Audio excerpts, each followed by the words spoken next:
నమస్కారం రేషియా టీవీ వార్తలకు స్వాగతం. నా పేరు సుమలత. వార్తల్లో ముందుగా హెడ్లైన్స్.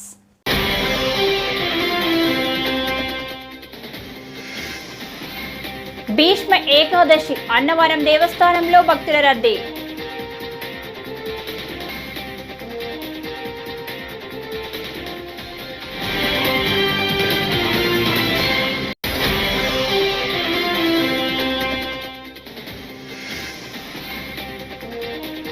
ఆస్తి కోసం కుట్రలు పన్ని జగన్ దిగజారిపోయారు. వైఎస్ షర్మిల.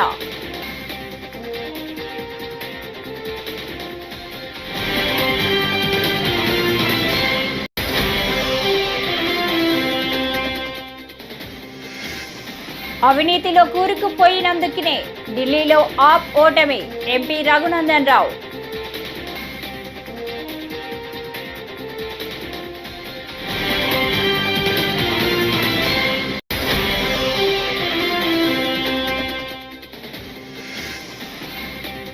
అక్రమ కేసులతో బయటపెట్టే ప్రయత్నం. మాజీ మంత్రి విడుదల Rajani fire.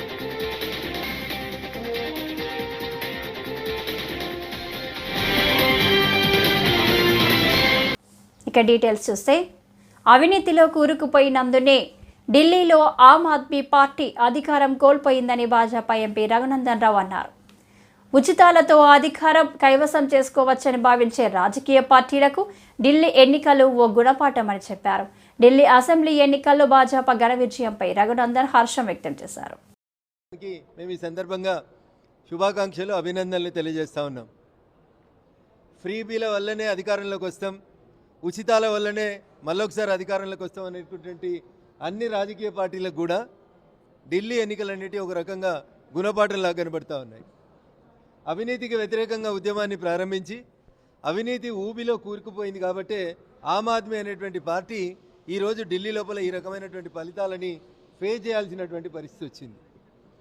Bharatiya Janata party issue బేస్డ్గా కొట్లాడుతూ ఉన్నాం, సమస్యల్ని చాలా స్పష్టంగా ఐడెంటిఫై చేసి మాట్లాడుతూ ఉన్నాం. రఘునందన్ రావు అనే ఎంపీకి ప్రెసిడెంట్ స్పీచ్ మీద మాట్లాడే అవకాశం ఇస్తే బీసీల కోసం బీసీ రిజర్వేషన్లో ఈ రాష్ట్ర ప్రభుత్వం 10% మైనార్టీలకు ఇచ్చి బీసీలకు అన్యాయం చేయబోతుంది అని చెప్పి గలమెత్తి నిండు పార్లమెంటు వేదికగా ఈ దేశ ప్రజలందరికీ తెలంగాణలో కాంగ్రెస్ పార్టీ చేస్తున్న అన్యాయాన్ని చాటి చెప్పేందుకు గొంతెత్తినటువంటి ఒకే ఒక పార్టీ భారతీయ జనతా పార్టీ తప్ప ఇంకొకటి కాదు. రేపు కూడా ఈ 10% బీసీల రిజర్వేషన్లకి కోతబెట్టి మైనార్టీలకు ఇవ్వబోతున్నటువంటి ఈ రిజర్వేషన్లని అడ్డుకునేటువంటి శక్తి ఉన్నటువంటి ఒకే ఒక పార్టీ ఏదైనా ఉందంటే అది కేవలం భారతీయ జనతా పార్టీ మాత్రమే. నేను ఇవాళ అడుగుతున్న, మహారాష్ట్ర ఎన్నికలలో కన్ఫ్యూజన్ అయింది, గందరగోళమైందని నిన్న మాట్లాడినటువంటి రాహుల్ గాంధీ, నీ 10 జనపదులు, నీ ఏఐసిసి ఆఫీసులున్న ఢిల్లీలో నీకు వచ్చిన ఓట్ల శాతం 5, సింగిల్ డిజిట్ కన్ఫైన్ అయింది కాంగ్రెస్ పార్టీ. ఢిల్లీలో కాంగ్రెస్కి ఇవాళ వచ్చిన ఎన్నికల ఫలితాల్లో వచ్చిన ఓట్ల శాతం 5. ఢిల్లీలో కాంగ్రెస్కి వచ్చిన సీట్లు గాడిద గుడ్డు, వచ్చిన ఓట్లు 5%. అందుకని దయచేసి ఏది పడితే అది మాట్లాడతాం, మైకున్నదని నోటుకు వచ్చినట్టు మాట్లాడతాం. మహారాష్ట్రలో ఎలక్షన్లలో ఏమైంది, మన పార్లమెంట్లో మేము సమాధానం చెప్పినాం. ఏ అసెంబ్లీలో ఎన్ని ఓట్లు పెరిగినాయి, ఓట్లు పెరిగిన చోట కాంగ్రెస్ ఎన్ని గెలిచింది, బీజేపీ ఎన్ని గెలిచింది అని చెప్పినాం. ఊర్లు కూడా తెలుసుకో, గ్రామ పంచాయతీ ఎన్నికలకి ఓట్లు పెరుగుతాయి. పార్లమెంట్ కంటే, అసెంబ్లీ కంటే సర్పంచ్ ఎలక్షన్లకు వచ్చేసరికి పట్టణంలో కొలువు చేస్తున్న ప్రతి ఓటర్ పోయి తన ఊర్లో ఓటేసుకోవాలనుకుంటాడు, తన సర్పంచ్ని తాను గెలిపించుకోవాలనుకుంటాడు. అందుకని ఉద్యోగం రీత్యా, చదువు రీత్యా, రకరకాల కారణాల చేత పట్టణాలకి మైగ్రేట్ అయినటువంటి ఓటర్లు రాష్ట్ర శాసనసభకి ఎన్నికలు జరిగినప్పుడు తిరిగి వెనక్కి పోతారు. నీకు అవగాహన లేదు, నీకు అర్థం కాదు, ఈ దేశ చరిత్ర అసలు తెలియదు, నీకు రామాయణం తెలియదు, భారతం తెలియదు, గరీబోడి కష్టం తెలియదు. కాబట్టి కాంగ్రెస్కి ఇలా ఢిల్లీలో గాడిద గుడ్లన్నీ సీట్లన్నీ వచ్చినాయి. అందుకని దయచేసి కాంగ్రెస్ పార్టీ, రాహుల్ గాంధీ ఈ రోజుకైనా రియలైజ్ కావాల్సింది ఏంటంటే, మేము ఏం చేసినా చెల్లుబాటు అవుతుంది, మేము ఏం మాట్లాడినా చెల్లుబాటు అవుతుంది అనేటువంటి విధానానికి స్వస్తి పలకాలి. 10% మైనార్టీలను తెచ్చి బీసీలో పెట్టేదాన్ని త్వరలోనే మేము దాన్ని ఒక రాష్ట్ర స్థాయి ఉద్యమంగా మలచబోతా ఉన్నాం. ఎట్టి పరిస్థితులలో భారతీయ జనతా పార్టీ కార్యకర్తలు, నాయకులు ఇది జరగకుండా చూస్తాం. జగన్మోహన్ రెడ్డి తన డిక్షనరీ నుంచి విలువలు, విశ్వసనీయత అనే పదాలను ఎప్పుడో తీసేశారని ఆయన సోదరి కాంగ్రెస్ ఏపీ అధ్యక్షురాలు వైఎస్ షర్మిల విమర్శించారు. షర్మిల మాటలన్నీ అబద్ధాలని మీడియా ముందు చెప్పమని విజయసాయిరెడ్డిపై జగన్ ఒత్తిడి తెచ్చారని మండిపడ్డారు. సొంత తల్లి మీద కేసు పెట్టించిన జగన్కు అసలు విశ్వసనీయత అంటే అర్థమే తెలియదంటూ ఆమె ఘాటుగా విమర్శించారు. ఆయన భేటీలో చాలా విషయాలు మాట్లాడుకున్నాం. ఆయన జగన్మోహన్ రెడ్డి గారి దగ్గర పడిన ఇబ్బందుల గురించి చెప్పారు. రాబోయే రోజుల్లో మీడియాను పెట్టుకోబోతున్నారని చెప్పారు. జగన్మోహన్ రెడ్డి గారికి విజయసాయి రెడ్డి గారికి మధ్య జరిగిన సంభాషణ గురించి విజయసాయి రెడ్డి గారు నాకు చెప్పడం జరిగింది. షర్మిలమ్మ అబద్ధాలు చెప్తుంది అని చెప్పమని అడిగినట్లు విజయసాయి రెడ్డి గారు చెప్పారు. జగన్మోహన్ రెడ్డి గారు ఏం మాట్లాడాలో, ఏ పాయింట్లు మాట్లాడాలో నేనే డిక్టేట్ చేస్తాను, నువ్వు నోట్ చేసుకో అని సాయిరెడ్డి గారితో చెప్పారట. తర్వాత సాయిరెడ్డి గారు ఆ ప్రెస్ మీట్ సాయిరెడ్డి గారు వివరంగా చెప్పేసరికి నా వివిడ్ ఇమాజినేషన్తో నేను ఊహించుకునేసరికి నాకే చాలా బాధేసింది. జగన్మోహన్ రెడ్డి గారు ఎంతలా దిగజారిపోయారు. ఒక పక్కేమో జగన్మోహన్ రెడ్డి గారు క్యారెక్టర్ గురించి ఇంత పెద్ద డైలాగులు చెప్తున్నారు. అసలు జగన్మోహన్ రెడ్డి గారు క్యారెక్టర్ అంటే ఏమిటో అన్న పదానికి అర్థం కూడా మర్చిపోయారు కాబోలు అని నేను అనుకుంటున్నాను. ఒక పక్క సాయిరెడ్డి గారు రాజశేఖర రెడ్డి గారి కోరిక భిన్నంగా నన్ను అబద్ధం చెప్పమంటున్నారు, నాకు వీలు కాదు, నన్ను వదిలేయండి అని బ్రతిమాలుకుంటున్నా మీరు ఒప్పుకోకుండా అబద్ధం చెప్పమని ఒత్తిడి చేశారు. ఇది జగన్మోహన్ రెడ్డి గారి గొప్ప క్యారెక్టర్. ఏ అబద్ధాన్ని ఎంత అందంగా చెప్పాలి అని ముఖ్యమంత్రి హోదాలో ఉన్న వ్యక్తి డిక్టేషన్ ఇచ్చారట. ఇది జగన్మోహన్ రెడ్డి గారి మహోన్నతమైన క్యారెక్టర్. రాజశేఖర రెడ్డి గారి ఇద్దరు బిడ్డలకు అన్ని ఆస్తులలో సమాన వాటా ఉండాలి అన్నది రాజశేఖర రెడ్డి గారి కోరిక అని జగన్మోహన్ రెడ్డి గారికి, ఆయన భార్య గారికి తెలిసిన విషయమే. అయినా కూడా సొంత తల్లి అయిన విజయమ్మ గారి మీద కేసు పెట్టారు. సొంత చెల్లి బిడ్డలు, తన సొంత మేనల్లుడు మేనకోడలు ఆస్తి కాజేయాలని కుట్రలు పన్ని ఇంత దిగజారిపోయారో జగన్మోహన్ రెడ్డి గారే ఆత్మ పరిశీలన చేసుకోవాలి. జగన్మోహన్ రెడ్డి గారు భార్యాభర్తలు ఇద్దరు బైబిల్ ముందరేసుకొని క్యారెక్టర్ ఏమిటో, ఎంత దిగజారిపోయారో ఆలోచన చేసుకోవాలి. How will you face God, how will you face dad and how will you face my children. నేను కార్యకర్తలను పట్టించుకోలేదు, తప్పైపోయింది అని ఇప్పుడు బీదేర్పులు ఏరుస్తున్నారు. ఇప్పుడు జగన్మోహన్ రెడ్డి గారు నాయకులు నన్ను వదిలిపెట్టి వెళ్ళకండి, కార్యకర్తలు నన్ను వదిలిపెట్టి వెళ్ళకండి అని అడుక్కుంటున్నారు. అంటే జగన్మోహన్ రెడ్డి గారికి క్రెడిబిలిటీ లేదన్న విషయం కూడా అర్థమైనట్టు. ఈరోజు జగన్మోహన్ రెడ్డి గారి క్రెడిబిలిటీ సున్నా. భీష్మ ఏకాదశి సందర్భంగా కాకినాడ జిల్లా అన్నవరం దేవస్థానంలో భక్తుల రద్దీ నెలకొంది. వ్రత మండపాలు, క్యూ లైన్లు భక్తులతో కిక్కిరిసిపోయాయి. తెల్లవారుజాము నుంచే వ్రతాలు, దర్శనాలు ప్రారంభించారు. భక్తులకు ఇబ్బందులు లేకుండా ఈవో సుబ్బారావు, చైర్మన్ రోహితులు పర్యవేక్షించారు. ఘాట్ రోడ్డులో కాసేపు ట్రాఫిక్ కు అంతరాయం ఏర్పడింది.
అవినీతికి ఘనాపాటిగా మారిన చిలకలూరిపేట ఎమ్మెల్యే ప్రత్తిపాటి పుల్లారావు అక్రమ కేసులతో తనను భయపట్టే ప్రయత్నం చేస్తున్నారని, అయితే తాను వేటికి భయపడపోనని మాజీ మంత్రి విడుదల రజని స్పష్టం చేశారు.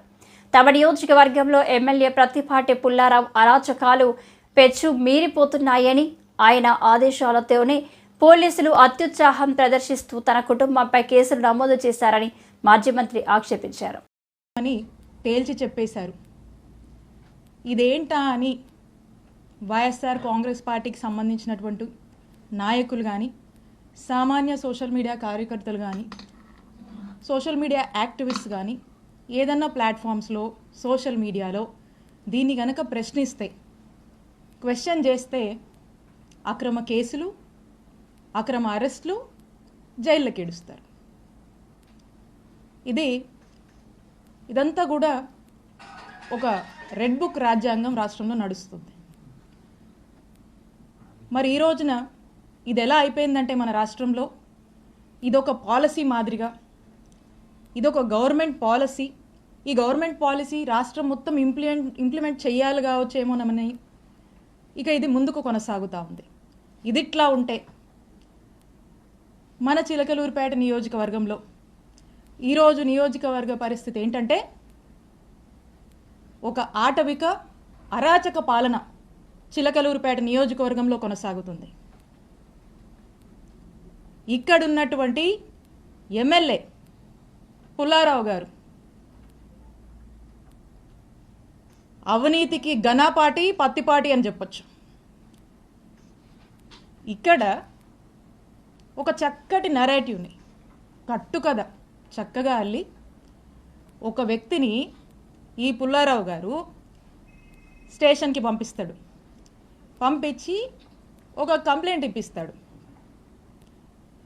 ఇదంట 5.5 ఏళ్ల కిందట 2019లో అట ఒక టీడీపీ సామాన్య కార్యకర్త సోషల్ మీడియాలో అబ్యూజివ్గా, అసహ్యంగా పోస్టులు పెడితే దానికేదో స్టేషన్లో కంప్లైంట్ వెళ్ళిందట. పోలీసులు డ్యూ ప్రొసీజర్ ఫాలో అయ్యుంటారు. దానికి నాకు సంబంధం ఏంటి? ఇప్పుడు ఈ కట్టు కథను ఎలా వెళ్ళారంటే, ఈ వ్యక్తిని ఎమ్మెల్యే కంప్లైంట్ ఇప్పిస్తాడు. ఇక్కడ పోలీసులు కంప్లైంట్ నమోదు చేస్తే అది ఎమ్మెల్యేనే చేపించాడు, ఈ పుల్లారావు గారేనని అనుకుంటారు జనం అని చెప్పి ఇక్కడ ఇప్పించి ఇక్కడ ఏమీ చేయకుండా మళ్ళా ఇదే కంప్లైంట్ని హైకోర్టులో ఇప్పిస్తారు. హైకోర్టులో ఇప్పించిన తర్వాత హైకోర్టు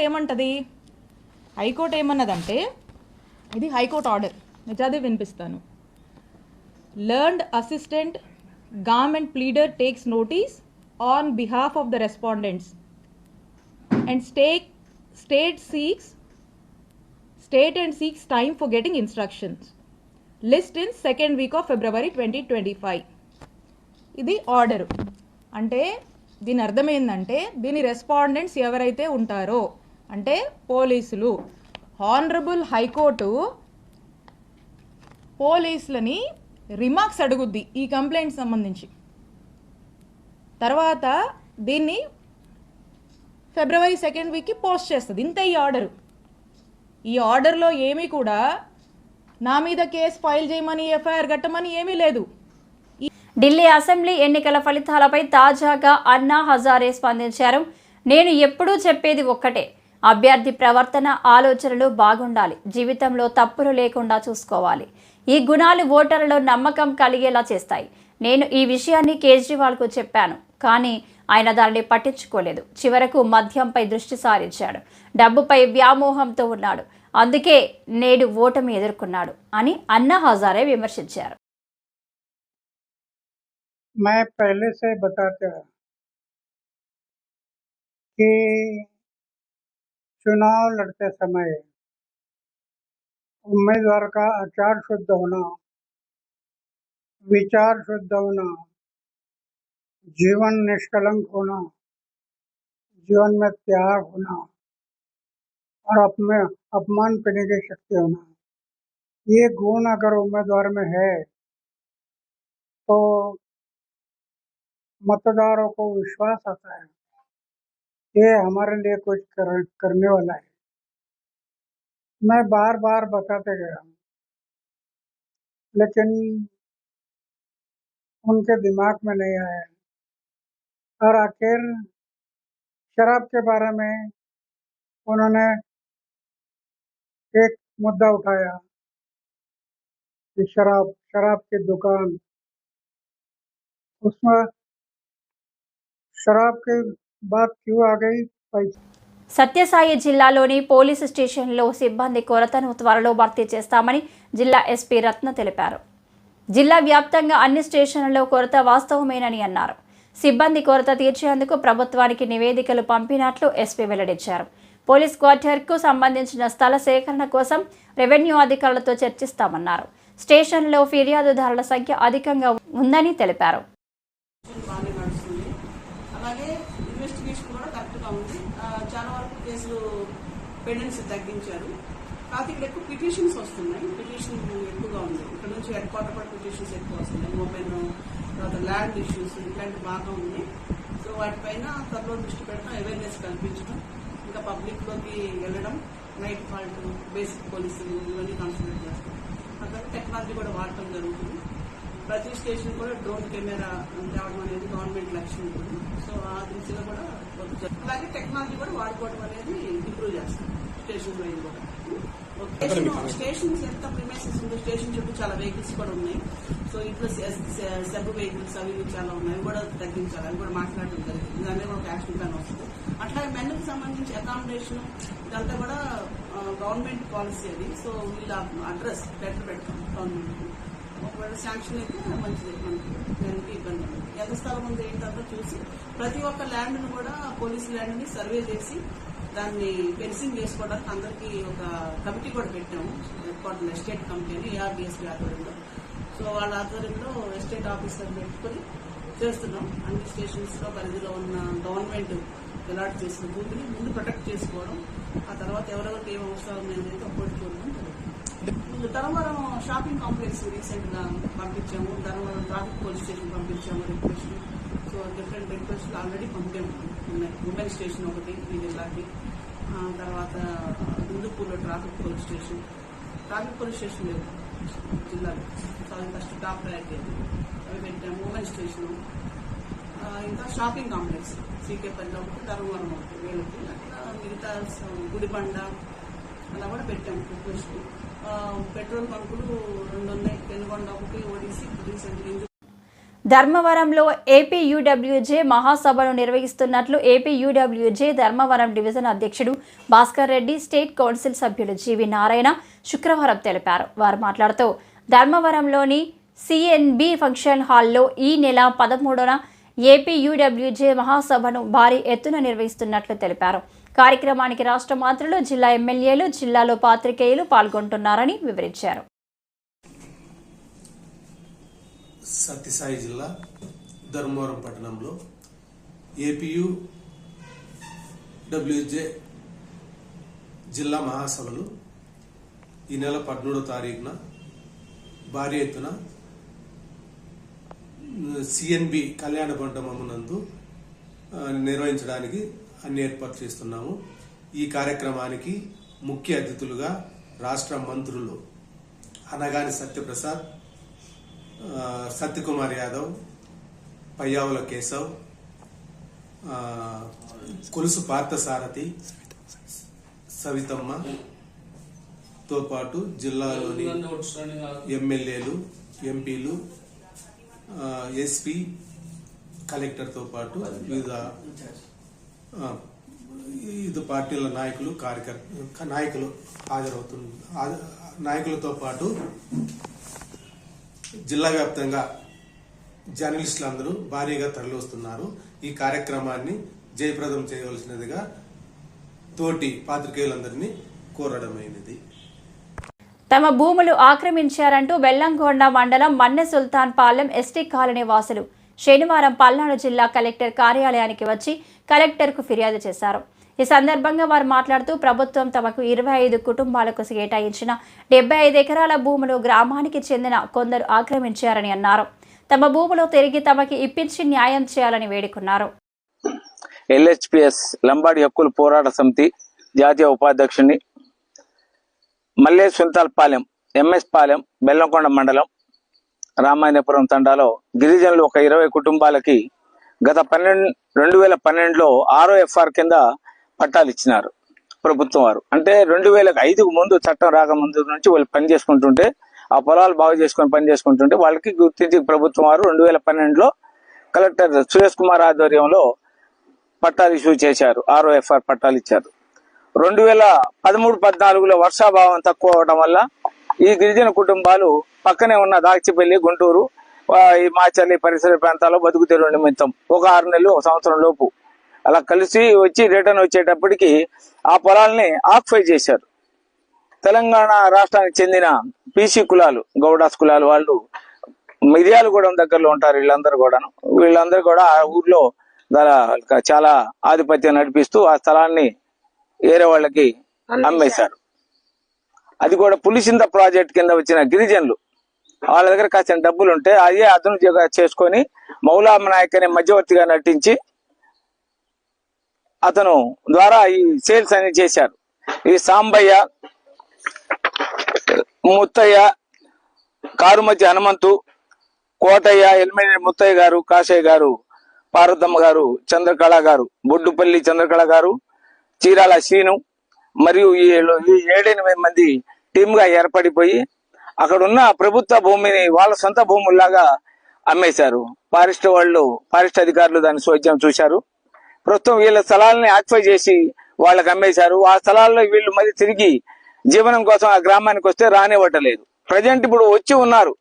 గతంలో వీళ్ళు ఇవ్వకపోవడం వల్ల కోర్టుకు వెళ్ళారు. కోర్టుకి ఉమ్మడి ఆంధ్రప్రదేశ్ హైకోర్టుకి వెళ్ళడం వల్ల 2016లో జీవో ఇచ్చిండ్రు. ఫారెస్ట్ అధికారులు వచ్చి కంటెంప్ట్ కోర్టు వేయడం వల్ల కలెక్టర్ కాంతిలాల్ దండే, నారాయణ నాయక్ SP గారి మీద, డిస్ట్రిక్ట్ ఫారెస్ట్ ఆఫీసర్ మీద కంటెంప్ట్ కోర్టుకి వెళ్ళడం జరిగింది. వాళ్ళ అధికారులను పెట్టి నోటీస్ ఇచ్చారు. ఈ నోటీస్ ఇచ్చి ఆ రోజు తాత్కాలికంగా కొలవడానికి వచ్చి వీళ్ళని ఆ పొలాల్లో పంటలు ఉన్నాయి కాస్త ఆగండి, వాళ్ళు కూడా పేదవాళ్లే కదా, వాళ్ళ పంటలు తీసుకోవడానికి 3 నెలలు గడువు ఇవ్వండి అని చెప్పి గడువు తీసుకున్నారు. ఆ గడువుకి మా వాళ్ళందరూ 20 కుటుంబాల వాళ్ళు ఒప్పుకోవడం జరిగింది. తిరిగి ఆ పంటని 3 నెలల తర్వాత స్వాధీనం చేసుకోవడానికి వెళ్తే ఆ పొలాలు వాళ్ళు ఇవ్వలేదు, అధికారులు వెళ్ళిపోయారు. అధికారులు దీన్ని దృష్టిలో చేసుకోవాలంటే అధికారుల మీద కంటెంప్ట్ కోర్టుకు వెళ్ళటం వల్ల ఈ అధికారులే వీళ్ళని ఈ విధంగా ప్రోత్సహించి తిరిగి మా స్థలాలు మాకు రాకుండా చేశారనేది అనుమానం అధికారుల మీదే. ఇలా నోటీస్ ఇచ్చారు. ఫారెస్ట్ అధికారులు, DFO గారు, రేంజర్ గారు వీళ్ళందరూ ఇచ్చారు. వివాదం జరిగింది. తర్వాత మళ్ళీ గతంలోనే ఆగస్టు ఈ సంవత్సరం NDA గవర్నమెంట్ వచ్చి అసాంఘిక చర్యలకు పాల్పడుతూ రౌడీయిజం చేసేవారిని ఎట్టి పరిస్థితుల్లో ఉపేక్షించేది లేదని జిల్లా అడిషనల్ SP GV రమణమూర్తి తెలియజేశారు. తెనాలి 3 టౌన్ పోలీస్ స్టేషన్లో శుక్రవారం ఆయన మీడియాతో మాట్లాడారు. రౌడీ షీటర్ల కదలికపై నిఘా ఉంటుందని, వారికి ఎప్పటికప్పుడు కౌన్సిలింగ్ ఇస్తామని చెప్పారు. గంజాయిని పూర్తి స్థాయిలో నిర్మూలించేందుకు ప్రత్యేక ప్రణాళికతో ముందుకు వెళ్తున్నామని అన్నారు. గవర్నమెంట్ మా SP గారి పాలసీ దాని గురించి చెప్పి ఎక్కడైనా యాక్టివిటీ జరుగుతుందా, అలాంటి వాళ్ళు ఎవరైనా కొత్త వ్యక్తులు ఈ ఏరియాలో కూర్చుంటారు. ఎందుకంటే ఇప్పుడు ఈ సుల్తానాబాద్ ఏరియాకి వచ్చేసరికి డిఫరెంట్ కమ్యూనిటీ పీపుల్, ఆ తర్వాత ఇల్లు కూడా బాగా దగ్గరగా ఉండటం అన్న దానికి ఎవరెవరో వస్తున్నారు, ఎవరెవరో పోతున్నారు అన్న దాని కదా అసలు ఎవరున్నారు ఎవరు లేరు అన్నది ఇళ్ళని చెక్ చేయడం జరిగింది. అది ఉంది. ప్లస్ వీళ్ళకి కొత్త వ్యక్తులతో పాటు ఈ రౌడీ యాక్టివిటీస్ చేసి వాళ్ళు కరెక్ట్ గా ఉన్నారా లేకపోతే ఏమన్నా ఆ యాక్టివిటీ కంటిన్యూ చేస్తున్నారా అన్నది ఒకటి. తర్వాత ప్రాపర్టీ అఫెండర్స్, దొంగతనాలు చేసేవాళ్ళు ఎవరైనా ఉన్నారన్న దాని మీద ఈ క్యాష్ ఆపరేషన్ చేయడం జరిగింది. ఇదే విధంగా ఫ్యూచర్ లో కూడా కంటిన్యూ చేస్తామది. ఏదేమైనప్పటికీ కూడా టౌన్ లో రౌడీజం అన్నది ఉండకూడదు అన్న దానికి, main law and order correct గా ఉండాలన్న దానికి పోలీస్ పరంగా మా వంతుగా మేము చేస్తున్నాము. దీనికి సంబంధించి ఏదైనా ఇన్ఫర్మేషన్ ఉన్నట్లయితే పబ్లిక్ లో కానీ మీ ప్రెస్ ద్వారా అయినా సరే ఏదైనా ఇన్ఫర్మేషన్ ఉన్నట్లయితే పోలీసు తెలియపరిచినట్లయితే దాని మీద మేము తగిన యాక్షన్ తీసుకుంటాం. సార్, నిన్న జరిగిన మస్తాన్ వాలీ ఘటనపై ఏమైనా పురోగతి ఉందా సార్? అది నేను ఇప్పుడు క్యాష్ సందర్భంగా ఇది చెప్పాను. అది నేను మీకు మంగళగిరి మండలం ఎర్రబాలెంకు చెందిన మైనర్ బాలిక ఫోటోలను మార్ఫింగ్ చేసిన కేసులో అదే ప్రాంతానికి చెందిన షేక్ బాషు అనే యువకుడిని అరెస్ట్ చేసినట్లు మంగళగిరి రూరల్ సిఐ శ్రీనివాసరావు తెలిపారు. శుక్రవారం రూరల్ సర్కిల్ కార్యాలయంలో ఆయన మాట్లాడుతూ అదే ప్రాంతంలో 8వ తరగతి చదువుతున్న బాలిక ఫోటోలను మార్ఫింగ్ చేసి బెదిరించడంతో బాలిక తండ్రికి హార్ట్అటాక్ వచ్చిందన్నారు. ఘటనపై కేసు నమోదు చేసినట్లు పేర్కొన్నారు.